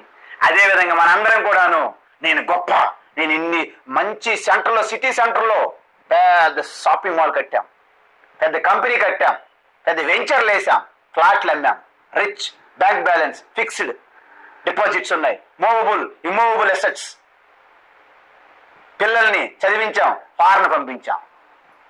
ఆ తర్వాత మనల్ని ఓల్డ్ ఏజ్ హోమ్లు పెట్టారు, అది వేరే విషయం, తర్వాత మాటలవి. ప్రస్తుతానికి ఇవన్నీ జరుగుతుంటాయి అన్నమాట. ఇవన్నీ డిస్కషన్స్ జరుగుతుంటాయి. ఇదంతా కూడా ఎలా అయింది? ఇవన్నీ కూడా విడిచిపెట్టి ఈ యొక్క నదులు ఎలాగైతే సముద్రంలో కలిసిపోయాయో పరమాత్మలో అయిపోతాయి. అయితే మరి దాన్ని ఎలా ఎక్స్ప్లెయిన్ చేస్తారు? ఇప్పుడు చూడండి, మనసు బుద్ధి ద్వారా మనం ఏదైనా చెప్పాలి కదా. ఈ మనసు బుద్ధులు దీంట్లో లయమైపోయిన తర్వాత ఇంకెవరు మాట్లాడతారు? ఏం మాట్లాడతారు? అందుకే యాజ్ఞవల్క్యకి గార్గి ప్రశ్న అడిగింది. టఫ్ క్వశ్చన్, చాలా టఫ్ క్వశ్చన్ అనమాట ఇది. పరమాత్మని నిర్వచించు చెప్పు అన్నది.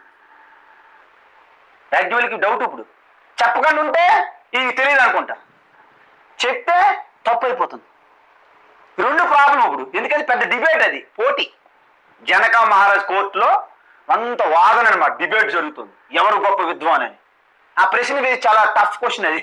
సినిమాలు అంటారు చూడండి, సింపుల్ క్వశ్చన్ అని చాలా టఫ్ క్వశ్చన్ అడిగి అంటాడు ఒకడు.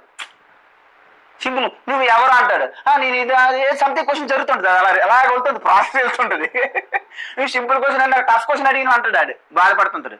అలా అన్నట్టు చాలా టఫ్ క్వశ్చన్ అడిగారు అనమాట. ఎవరు? గార్గి వాచక్నివి. ఎవరికి? యాజ్ఞవల్క్యకి. యాజ్ఞవల్క్య ఇప్పుడు కన్ఫ్యూజ్ పడ్డాడు, ఏం చేయాలి, ఎలాగా? ఒక ఐడియా వచ్చింది. ఏంటి?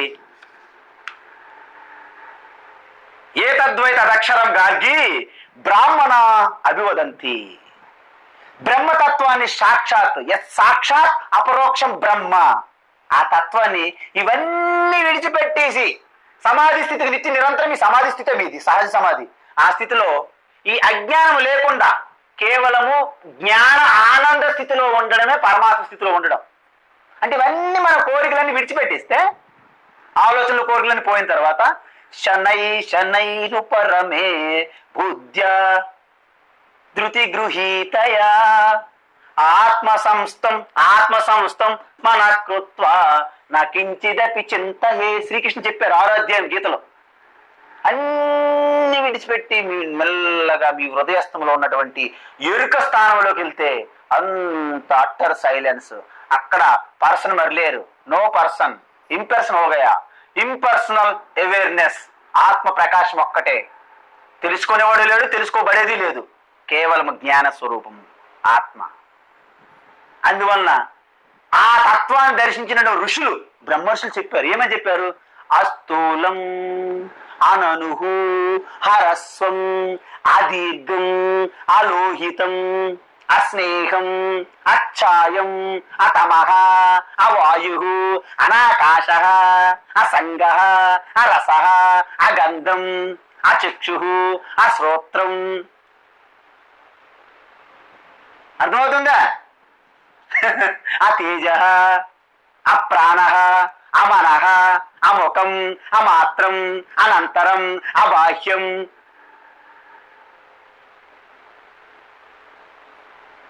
నా తదస్నాతి కించన నా అస్నాతి కచ్చన. ఇంత పెద్ద మంత్రం చెప్పారు. అంటే అర్థం ఏంటి? దీని అర్థం ఏంటంటే ఆ స్వరూప తత్వాన్ని నేను వర్ణించట్లేదండి, బ్రహ్మవేత్తలు చెప్పారు. ఏమని? అస్థూలం, అది స్థూలంగా ఉండేది కాదు. అంటే ప్రపంచంలో మీ కంటికి కనిపించిన ఏ రూపము పరమాత్మ కాదు అని చెప్పేసాడు ఒక మాట. ఆ అనుగు అంటే చిన్నది కాదు, పెద్దది కాదు. ఆ రస్వం పొట్టిది కాదు, ఆ దీర్ఘం పొడవది కాదు, ఆ లోహితం ఎరుపు కాదు, ఆ స్నేహం అంటుకుంటా చూడండి. నూనె గట్రా ఏమైనా తైలము అంటుకుంటుందా? అందుకే స్నేహం అంటారు చూసారా ఫ్రెండ్స్, అంటుకోవడం అన్నమాట. స్నేహం, ఫ్రెండ్షిప్. స్నేహం అంటే ఏంటి? అంటుకోవడమే. ఆ స్నేహం అర్థమైందా? ఆ అలోహితం, అస్నేహం, అచ్ఛాయం అంటే నీడ కాదు, అతమహ చీకటి కాదు, ఆ వాయువు కాదు, ఆ ఆకాశం కూడా కాదు, అసంగ అంటు పెట్టుకునేది కాదు, ఆ రస టేస్ట్ చూసేది కాదు, ఆ గంధ వాసన చూసేది కాదు, ఆ చక్షు కన్నింద్రియం కాదు, ఆ శ్రోత్రం వినేది కాదు. అర్థమవుతుందమ్మా?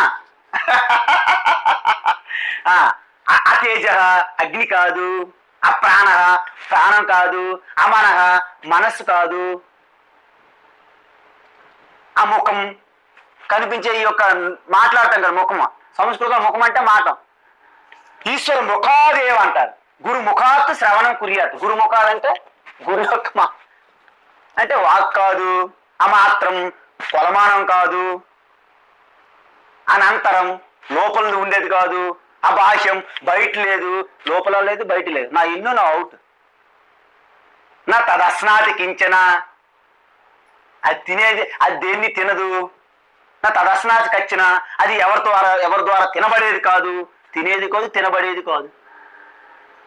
23 లక్షణాలు చెప్పాడు ఆయన. వరుస పెట్టి కొట్టాడు దెబ్బ. ఎవరు? యాజ్ఞవల్కి. ఎవరికి? గార్గ్యకి, అమ్మగారికి. సైలెంట్ అయిపోయారు ఆవిడ. ఏ తద్వయ అక్షరం గారికి ప్రశాసనే సూర్య చంద్రమసౌ విద్యుతౌ తిష్టత. కానీ ఆ పరమాత్మ యొక్క శక్తి మూలంగానే సూర్యుడు చంద్రుడు వారి యొక్క స్థానాల్లో నిలిచి ఉన్నాయి, పంచభూతములు వారి స్థానంలో ఉన్నాయి, నదులు ప్రవహిస్తున్నాయి, పర్వతాలు నిలిచి ఉన్నాయి. యావత్ సృష్టి యథాతథంగా అలాగా కొనసాగుతుంది. వెనకున్నటువంటి శక్తి యొక్క దాని కమాండ్మెంట్ ఆధారం చేసుకుని జరుగుతుంది. మన దేశం నడవాలంటే మన ప్రధానమంత్రి, రాష్ట్రపతి కంట్రోల్ మనకు అవసరం. మరి ప్రపంచం అంతా నడవాలంటే దాని వెనక ఒక శాసనం ఉండాలి వద్దా? ఆ ప్రశాసనే చూసి జూబ్లీహిల్స్ ప్రశాసన కాలనీ, ప్రశాసన నగరం చూసారా? అంటే అందరూ బ్యూరోక్రాట్స్ అనమాట. అడ్మినిస్ట్రేషన్ ఉండేవాళ్ళు అర్థం, ప్రశాసన చేసేవాళ్ళు. అలాగా ఈ ఆత్మ యొక్క ప్రశాసనే సృష్టి మొత్తం జరుగుతుంది అని చెప్పారు. దీన్ని అంటే ఏంటి? ఈ 3 ఉపాధులు అంటే స్థూల ఉపాధి, సూక్ష్మ ఉపాధి, కారణ ఉపాధి, వీటికి అతీతంగా ఉన్నదే కదా ఆత్మ. ఆ ఆత్మని అవధారయేత్, దాన్ని మీరు తెలుసుకోండి. ఇప్పుడు 15వ శ్లోకంలోకి వచ్చాను. వేళ మీకు క్లారిటీ ఇచ్చాను. మీకు వచ్చింది డౌట్ ఉంటే మళ్ళీ అడగొచ్చింది, చెప్తా. నేను ఎంతైతే చెప్పడానికి సిద్ధంగా ఉంటాను అన్నమాట. నాకేం అబ్జెక్షన్ లేదు. మీరు అడగాలి, ఓపిక పెట్టుకోవాలి. మరి ఎందుకంటే మీరు వచ్చిన వాళ్ళు ఇప్పుడు ఇంతమంది వచ్చారంటే మీరు నిజంగా మీ యొక్క స్వరూపతత్వం తెలుసుకొని మీరు కృతజ్ఞులు అవ్వాలి, కృతకృత్యులు అవ్వాలి. 15వ శ్లోకం చూద్దాం. పంచకోశాది యోగేన తత్తన్మయ ఇవ స్థితః శుద్ధాత్మా నీలవస్త్రాది యోగేన స్ఫటికో యథా. ఇది ఈ ఒక్క శ్లోకము నేను వారం 10 రోజులు చెప్పాలి యాక్చువల్ చెప్పాలంటే. పంచకోశ అనేది దీని యొక్క వివేకము ఒక ఉపనిషత్తు ఉన్నది, తైత్తిరీయ ఉపనిషత్తు అంటారు. కాబట్టి చాలా పెద్ద టాపిక్లోకి ఎంటర్ అయ్యాం. కానీ వీలైన తొందరగా మనము ఫినిష్ చేద్దాం, ఎందుకంటే మనకు అంత టైం కాదు కాబట్టి. పంచకోశ మొన్న మీకు ఇంట్రొడక్షన్ ఇచ్చాను దీని గురించి. ఏంటంటే ఏదైతే మనకి స్థూల శరీరం ఉందో, కేవలం స్థూల శరీరం అంటే అది అన్నమయం. మనం ఎంత ఆహారం తింటుంటే దేహము, స్థూల దేహం అన్నది విన్నారా? దేహం అనే శబ్దము ఉపచయనే. ఉపచయనే అంటే ఏంటి? ఉపచయని అంటే ఏంటి? ఉబ్బడం అనమాట, సాగడం. అందుకే మనం ఎంత ఫుడ్ కూర్చొని తింటే అంత స్థూలంగా అవుతుంది, స్థూలకాయత్వం. కాబట్టి దీన్ని ఫుడ్ సీత్ అంటారు. సీత్ అంటే కోశము. కోశం అంటే ఏంటి? షీల్డ్, కప్పి ఉంచేది, కవరింగ్ చేసేది. చూడండి మనకి అప్పుడు మనకి ధనుర్ధారులు గట్రా వెనక ఒకటి ఉంటుంది, దాని యొక్క శరాలు పెట్టుకోవడానికి యారోస్ పెట్టుకుని ఉంటుందా, అది ఇట్స్ లైక్ ఏ కోశ అని అర్థం. ఆ విధంగా మనకి 5 కోశాలు అంటిపెట్టుకుని ఉన్నాం. మనం 5 కోశాలకు మనము తగులుకొనిలాగా అంటిపెట్టుకుని ఉన్నాము. ఏంటి 5 కోశాలు అంటే, ఒకటి స్థూల శరీరంగా ఉన్నటువంటిది. దీనికి ఆధారం ఏంటి? కేవలము అన్నమయము. దీన్ని అన్నమయ కోశ అంటారు. దీనికంటే సూక్ష్మంగా లోపల ఉంటది. ఏంటది? ప్రాణశక్తి. అంటే క్రియాశక్తి, కర్మలను చేయడానికి మనకి ఏం అవసరమో? ప్రాణశక్తి. కాబట్టి ఆ పంచ ప్రాణం అని చెప్పాం కదా మనం. ప్రాణ, అపాన, వ్యాన, ఉదాన, సమాన అంటారు. ఈ పంచ ప్రాణములు, కర్మేంద్రియములు ఎన్ని ఉన్నాయి? కర్మేంద్రియాలు 5. ఏంటవి? వాక్, చేతులు, కాళ్ళు, మలమూత్ర విసర్జించే ఇంద్రియాలు 5 అయినాయి కదా. ఈ 5 ఇంద్రియములు, పంచ ప్రాణాలు కలిపి ప్రాణమయ కోశ అంటారు. తరువాత సూక్ష్మంలోకి వెళ్తే 5 జ్ఞానేంద్రియాలు ఉన్నాయి కదా. శ్రోత్రము, చక్షు, ఘ్రాణము అంటే వాసన, రసం అంటే రసనేంద్రియము, స్పర్శ 5 అయినాయి కదా. 5 జ్ఞానేంద్రియములు ప్లస్ మనస్సు కలిసిన ఏమైంది? మనోమయ కోశ. అదేవిధంగా బుద్ధి అని ఉన్నది మనకి ఒక ఫ్యాకల్టీ. 5 జ్ఞానేంద్రియములు ప్లస్ బుద్ధి కలిస్తే ఏమైంది? విజ్ఞానమయ కోశ అంటారు. గుర్తుండ మనం రిపీట్ చేస్తాను. పంచ జ్ఞానేంద్రియములు మనసు కలిస్తే మనోమయ కోశ, పంచ జ్ఞానేంద్రియములు బుద్ధి కలిస్తే విజ్ఞానమయ కోశ. తర్వాత లాస్ట్ కోశం ఒకటి ఉన్నది. ఏంటి? ఆనందమయ కోశ అంటారు. ఆనందమయ కోశ ఎలా ఉంది?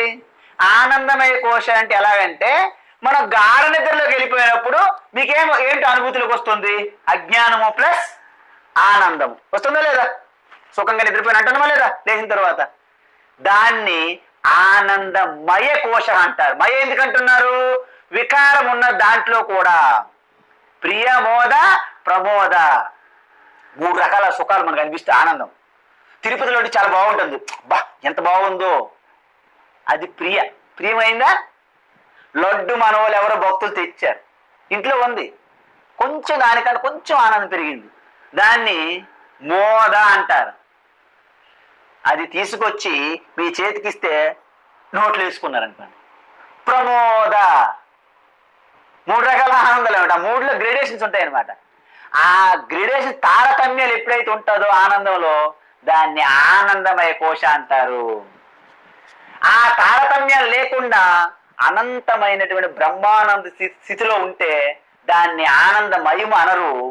కేవల ఆత్మానందము, బ్రహ్మానందము, అదే నిశ్చలమైనటువంటి ఆత్మానందము.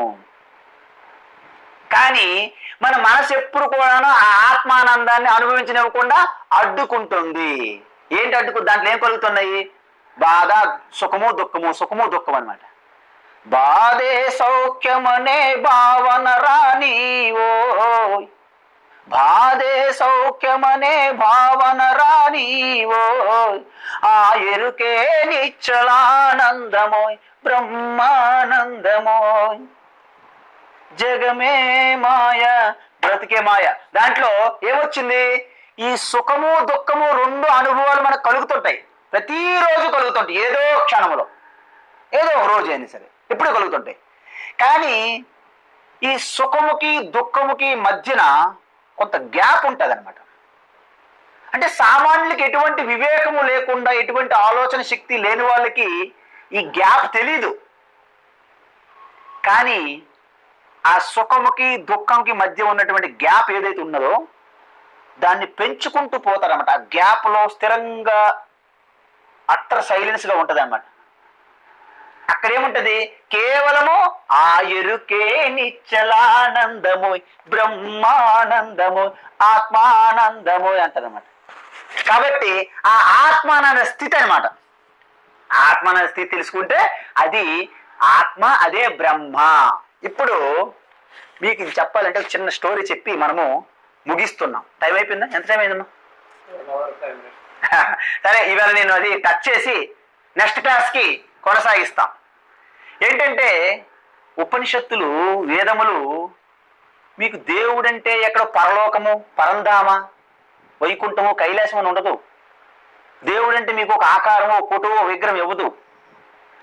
ఈశ్వరుడు బ్రహ్మ అంటే అసలు ప్రతి ప్రాణిలోనూ దాని యొక్క కదలికకి, దాని వ్యవహారానికి, తన రూపానికి, నామానికి ఆధారభూతం ఏదైతే ఉందో అది నీలోన ఉంది అని తెలియజేయడానికి ఉపనిషత్తులు, ఋషులు, వేదములు మీ స్వరూపతత్వాన్ని ఎవరికి వారు వెతుక్కోవాల్సి ఉంటుంది. మీకు లంకలో సీతాదేవి ఉంది కదా, ఆంజనేయ స్వామి వెళ్తారు కదా, లంకలో పలాయన ఫ్లాట్లో, పలాయన రూమ్లో సీతాదేవి అక్కడ కుర్చీ మీద కూర్చుంది అని మొత్తం డీటెయిల్స్ రాసి హనుమంతుడికి ఇవ్వలే. హనుమంతుడు ఇచ్చారా అలా డీటెయిల్స్? ఏమైనా అడ్రస్, ఎక్కడ పలాయన flat number, so and so, స్వర్ణ లంకలో ఉన్నారు, ఏం లేదు. పోనీ సీతాదేవి రూపం ఏమని తెలుసా? అది తెలియదు. కేవలం ఏంటి, సీత అనే ఒక పేరు మాత్రం ఇచ్చారు, ఒక్కటి ఇచ్చారు, ఒక నామం. ఆంజనేయ స్వామి వెళ్ళారు, వెళ్ళి లంక మొత్తము ఆ రాత్రంతా వెతికాడు ఆయన. కానీ సీతాదేవి దొరికిందా? దొరకలేదు. ఒకవేళ సీతాదేవి లంకలో దొరికితే అవి సీత అవ్వదు. అవుతుంది చెప్పండి మీరు? సీత ఎలాగ అవుతుంది లంకలో? లంకలో ఏముంటుంది, 24 hours డీజే డీజే డీజే ఉంటుందట అక్కడ లంకలో. అంటే అక్కడ స్త్రీలు కూడాను ఎర్లీ మార్నింగ్ 5:30కి డ్రింక్ స్టార్ట్ చేస్తారంట. అంటే మీకు డౌట్ రావాలి, అక్కడ ఆడవాళ్ళే 5:30-6 గంటలకు స్టార్ట్ చేస్తారంటే మగవాళ్ళు ఎప్పుడు స్టార్ట్ చేసి ఉంటారు? 3 గంటలకు స్టార్ట్ చేస్తారు తాగడానికి. అదే పని కదా. వీళ్ళకి కనీసం 3 గంటలు 2 గంటలు గ్యాప్ ఉండాలి కదా. ఎందుకంటే మగవాళ్ళకి తేడవాళ్ళకి మాత్రం తాగితే ముద్దు. అంటే నిత్య నిరంతరము డీజేలతో roll and rock, roll and rock. అలాంటి లంకలో సీత ఉంటుందండి? మీకు అర్థమవుతుందా? అందువలన సీత ఎక్కడ ఉంటుంది అంత చూశాడు హనుమంతుడు. లంకలోకి వెళ్ళి చూశాడు. ఆ తర్వాత బయటకు వచ్చి అనుకున్నాడు, ఎంత తప్పు చేశానని లెంపలేసుకున్నాడు. అయినా నా తెలుగు తక్కువతనం, కానీ లంకలో ఎతకడం ఏంటండి? సీతమ్మ తల్లికి లంకలో ఎవరైనా ఎతుకుతారండి? లంకలో ఉంటుందండి? అప్పుడు తనకి క్షమాపణలు చెప్పుకోడు, తనకు తానే. అప్పుడు బయటకు వచ్చి ప్రాతకాలంలోనే సంధ్యావందనం చేసే సమయంలో ఆ నదీ తటానికి వచ్చారు. అమ్మగారు ఎక్కడున్నా ఇక్కడికి వస్తారు, సంధ్యావందనాది కార్యక్రమాలు ఇక్కడ చేస్తారని. అయితే ఆయన వచ్చిన తర్వాత అశోక వనంలోకి వెళ్ళారు. ఆయన శోకము లేకుండా ఆత్మచింతనలో ఉంటే దాన్ని అశోకం అంటారు. శోకం లేని స్థితి. అందువలన ఈ ప్రపంచం అంతా ఏంటి? లంక. ఇదేంటి? అశోకవనం. ఈ శరీరము, స్థూల శరీరము, సూక్ష్మ శరీరము, కారణ శరీరము, ఈ 3 కలిపి ఏంటి? లంక. ఈ హృదయము అశోకవనం. మీరు మరోసారి రిపీట్ చేస్తున్నా. ఈవేళ ఇక్కడితో ఆపుతున్నాం, తర్వాత వారం చూస్తాం, అసలైన దానికి వెళ్తున్నాం. ఈ ప్రపంచం అంతా లంక. చూసారా హైదరాబాద్లో ఎంత బిజీగా ఉంటారు ఇప్పుడు? రోల్ అండ్ రాక్, ఆడుతా పాడుతా తాగుతా తింటా, మజా కరో మేరీ మేరీ, చిర్రి మేరీ ఉంటాయి చూసారా? ఇవన్నీ కూడా లంక. లోపల ఉన్నటువంటి అన్ని విస్మరించి లోపల మీరు తొంగి చూస్తే అది అశోకవనం. మీలో మీరు కూడాను అనేక కోరికలు అనేక ఆలోచనలతో అతలాకుతలం అయి ఉన్నారనుకోండి, ఇది మాత్రమే లంక. దీని లోపల అశోకవనం హృదయంలో ఉంటది ప్రేమ స్వరూపంగా. అందుకే బయటి లంకని విడిచిపెట్టిన తర్వాత ఈ శరీరం అని ఇదం శరీరం కౌంతేయ క్షేత్రమిత్య విధీయతే, ఈ శరీరం అనేది క్షేత్రము, ఇదే లంక అని శ్రీకృష్ణ చెప్పాడు గీతలు. ఈ విధంగా చూసుకుంటే లంకకు ప్రవేశించడం అనేది అలాగే వెళ్ళాలి. అందుకే మీకు ఒక విషయం తెలుసా, త్రేతాయుగములో అంటే సత్యయుగములో కేవలము ధర్మము ఉండేదన్నమాట. త్రేతాయుగములో ధర్మం ఎక్కడ ఉంది? యువతల ఒడ్డులో ఉంది. సముద్రానికి ఎక్కడ ఉంది? యువతల ఒడ్డులో. అధర్మం ఎక్కడ ఉంది? అవతల ఒడ్డులో ఉంది. ధర్మం అంటే రామ విగ్రహం ధర్మమా కాదు? చెప్పండి, మీరు చెప్పండి. ధర్మం యువతలు ఉందా? మరి అధర్మం ఏమంటే రావణ రూపం అవతల ఉందా లేదా? మరి ద్వాపర యుగం వచ్చింది అంటే ఏంటి? శ్రీకృష్ణ భగవాన్, పాండవులు, కౌరవులు. అవతల ఉన్న అధర్మము యువతల ఉన్న ధర్మము ద్వాపరంలోకి వచ్చేసరికి ఒక ఇంట్లో ఉన్నాయి. అప్పుడు ఇక మధ్య గ్యాప్ మరి లేదు. ఒక ఇంట్లో ఉన్నాయి రెండు. ఏంటి? ధర్మము, అధర్మము. మరి కలియుగం వచ్చింది కదా. కలియుగం ఒక ఇంట్లో ఉన్నటువంటి ధర్మము అధర్మము ఒక ఒంట్లో ఉన్నాయి ఇప్పుడు. ఎందుకంటే కలియుగం కదా. మీకు అర్థమైందా? ఫస్ట్ ధర్మం ఒక్కటే ఉండేది. త్రేతాయుగం వచ్చేసరికి అవతల ఒడ్డిన అధర్మము యువతల ఒడ్డిన ధర్మము. ద్వాపరంకి వచ్చేసరికి అవతల ఒడ్డు యువతల ఒడ్డు కాదు, ఒక ఇంటిలో ఉన్నాయి రెండు. కలియుగంకి వచ్చేసరికి ఒక ఒంటిలో ఉన్నాయి రెండు. అందువలన తస్మా జాగ్రత్త, అసలైనటువంటి శత్రువు అధర్మము. కాబట్టి ఈ ఒంటిలో ఉన్న అధర్మాన్ని ఓడించి ధర్మాన్ని పట్టుకోవడం అంటే ఇవంతా ఈ స్థూల శరీరము, సూక్ష్మ శరీరము, కారణ శరీరము ఇదంతా అధర్మ స్వరూపమే. ఎందుకు? రజోగుణము తమోగుణమైనటువంటి మాయా చేష్టలు. కాబట్టి ఇవి దాటెళితే ఇది ధర్మ స్వరూపము, ఆత్మారామ. లేకపోతే ఇంద్రియ రామ. చూసారా? రామ ఉన్నదని మీరు రామని పట్టుకోవద్దు. భోగారామ, ఇంద్రియ రామ అంటే అది మంచిది కాదు. ఆత్మారామ అంటే ఇంద్రియములతో మనం మమేకమైపోయి లాలసపడి ఇంద్రియాల భోగాలకు అలవాటు పెడితే దాన్ని ఇంద్రియ రామ. అదే రామ ఆత్మతో కలిస్తే ఆత్మారామ. జై శ్రీరామ్. ఈవేళ శ్రీరాముతో ముగిస్తున్నాం. హరి ఓం తత్సత్. సర్వం శ్రీకృష్ణార్పణమస్తు.